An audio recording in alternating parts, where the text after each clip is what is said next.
முதலமைச்சர் மு.க. ஸ்டாலின் அறிவிக்கும் வேட்பாளர்களை வெற்றியடைய வைக்க இரட்டிப்பு உழைப்பை அளிக்க வேண்டும் என திமுக பாக முகவர்கள் உடனான கூட்டத்தில் அமைச்சர் பி.கே. சேகர்பாபு வலியுறுத்தினார். சென்னை கிழக்கு மாவட்டம் திருவிக நகர் வடக்கு பகுதி நிர்வாகிகள் மற்றும் பாகநிலை முகவர்கள் ஆலோசனைக் கூட்டம் ஓட்டேரியில் உள்ள திருமண மண்டபத்தில் நடைபெற்றது. இதில் இந்து சமய அறநிலையத்துறை அமைச்சரும் மாவட்ட செயலாளருமான பி.கே. சேகர்பாபு கலந்து கொண்டு ஆலோசனைகளை வழங்கினார். இக்கூட்டத்தில் சட்டமன்ற உறுப்பினர் தாயகம் கவி, மேயர் பிரியா, மாமன்ற உறுப்பினர் புனிதவதி எத்திராஜன், பகுதி செயலாளர் தமிழ்வேந்தன் உள்ளிட்டோர் பங்கேற்றனர். கூட்டத்தில் பேசிய அமைச்சர், சட்டப்பேரவை தேர்தலில் முதலமைச்சர் மு.க. ஸ்டாலின் அறிவிக்கும் வேட்பாளர்களை வெற்றியடைய வைக்க இரட்டிப்பு உழைப்பு அளிக்க வேண்டும் என கேட்டுக்கொண்டார். நாம் பெறப்போகின்ற வாக்கின் எண்ணிக்கை, நாம் பெறப்போகின்ற வாக்கினுடைய சதவீதம் முழுமையாக அந்த பதிவேடை பூர்த்தி செய்தாலே காலரை தூக்கிவிட்டு சொல்ல முடியும். பதிவாகின்ற வாக்குகளில் 75% வாக்குகளை திருவிக நகர் சட்டமன்றத்திலே உதயசூரியன் பெறும் என்று. நடந்தவைகளாக இருக்கட்டும், இனி நடப்பவை நல்லவைகளாக இருக்கட்டும் என்று நம்முடைய தேர்தல் பணியை துவக்குவோம்.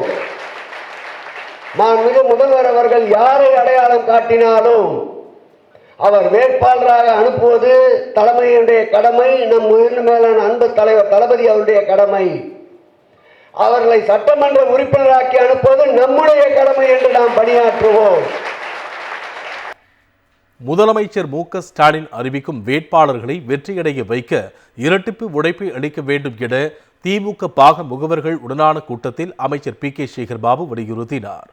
சென்னை கிழக்கு மாவட்டம் திருவிக நகர் வடக்கு பகுதி நிர்வாகிகள் மற்றும் பாகநிலை முகவர்கள் ஆலோசனைக் கூட்டம் ஓட்டேரியில் உள்ள திருமண மண்டபத்தில் நடைபெற்றது. இதில் இந்து சமய அறநிலையத்துறை அமைச்சரும் மாவட்ட செயலாளருமான பி.கே. சேகர்பாபு கலந்து கொண்டு ஆலோசனைகளை வழங்கினார். இக்கூட்டத்தில் சட்டமன்ற உறுப்பினர் தாயகம் கவி, மேயர் பிரியா, மாமன்ற உறுப்பினர் புனிதவதி எத்திராஜன், பகுதி செயலாளர் தமிழ்வேந்தன் உள்ளிட்டோர் பங்கேற்றனர். கூட்டத்தில் பேசிய அமைச்சர், சட்டப்பேரவை தேர்தலில் முதலமைச்சர் மு.க. ஸ்டாலின் அறிவிக்கும் வேட்பாளர்களை வெற்றியடைய வைக்க இரட்டிப்பு உழைப்பு அளிக்க வேண்டும் என கேட்டுக்கொண்டார். நாம் பெறப்போகின்ற வாக்கின் எண்ணிக்கை, நாம் பெறப்போகின்ற வாக்கினுடைய சதவீதம் முழுமையாக அந்த பதிவேடை பூர்த்தி செய்தாலே காலரை தூக்கிவிட்டு சொல்ல முடியும். பதிவாகின்ற வாக்குகளில் 75% வாக்குகளை திருவிக நகர் சட்டமன்றத்திலே உதயசூரியன் பெறும் என்று. நடந்தவைகளாக இருக்கட்டும், இனி நடப்பவை நல்லவைகளாக இருக்கட்டும் என்று நம்முடைய தேர்தல் பணியை துவக்குவோம். மாண்புமிகு முதல்வர் அவர்கள் யாரை அடையாளம் காட்டினாலும் அவர் வேட்பாளராக அனுப்புவது தலைமையுடைய கடமை, நம் உயிர் மேலான அன்பு தலைவர் தளபதி அவருடைய கடமை. அவர்களை சட்டமன்ற உறுப்பினராக்கி அனுப்புவது நம்முடைய கடமை என்று நாம் பணியாற்றுவோம்.